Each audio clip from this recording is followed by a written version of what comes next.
Salama daholo indray isika rehetra dia mbola ato amin'ny safaram-piarahana isika isika. Inona indray aloha hevitra an'io ary mikasika ny ascenseur.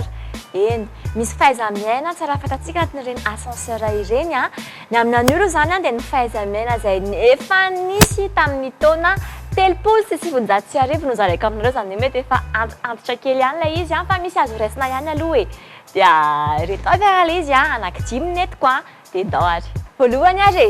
eto aloha zany resaka aloha zany dia ho an'ny lahy sy vavy. Ity voalohany ity zany rehefa tafiditra anatina ascenseur anankiray ny lehilahy sy ny vehivavy anankiray. Ny fahaiza-miaina dia ho an'ny lahy dia manala satroka izy raha sanatria hoe manao satroka ary raha mitazona sigara ihany koa na hoe mifoka sigara moa zany dia manala an'izay eny am-bavany eny zany hoe tsy mifoka sigara zany no sady tsy manao satroka zany ianao ao anatina ascenseur rehefa misy tovovavy miditra avy any. Tamin'izay tsy adino fa mbola ny taona 1990 isika. Ao anaty ascenseur ao ihany raha sanatsika hoe misy tovolahy dia misy tovovavy ao dia anjaranareo lehilahy no manontany an'ilay tovovavy hoe firy ny étage alehanareo. Raha sanatria indray ka hoe misy tovolahy anankiroa ao dia vehivavy anankiray mazava ho azy dia ilay tovolahy voalohany ilay tafiditra anaty ascenseur voalohany no manontany an'izay an'ilay tovovavy hoe eo amin'ny étage fafiry ny andehananao dia izy amin'izay fotoana izay no maniry an'ilay isa eo amin'iny ascenseur iny amin'ilay étage izay karan'ilay tovovavy. Ity fahatelo ity mety hoe hafahafa kely fa misy tsara mihitsy tamin'izany andro izany dia rehefa misy ramatoa be zany anatina ascenseur miaraka amina tovolahy anankiray ohatra dia ny fahaiza-miaina reto dia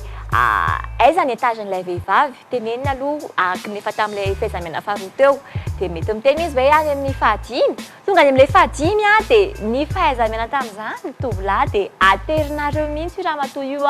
any amin'ilay toerana misy azy zany hoe amin'ilay varavaranay zany misy azy dia aterinao any ilay ramatoa dia rehefa vita izay dia tsy mandeha ascenseur anao midina any amin'ilay étage tokony alehanao nefa fa makaiza mandeha midina tohatra mandeha mankany amin'ny étage tokony ho alehanao teo. Izay ny fahaiza-miaina tamin'izany taona fahatelo sy sivinjato izany. Nareo tovolahy eo ihany ma-gentleman anareo rehefa misy tovovavy hiditra anatina ascenseur dia mazava ho azy omenareo lalana aloha ny tovovavy izay vao miditra ianareo.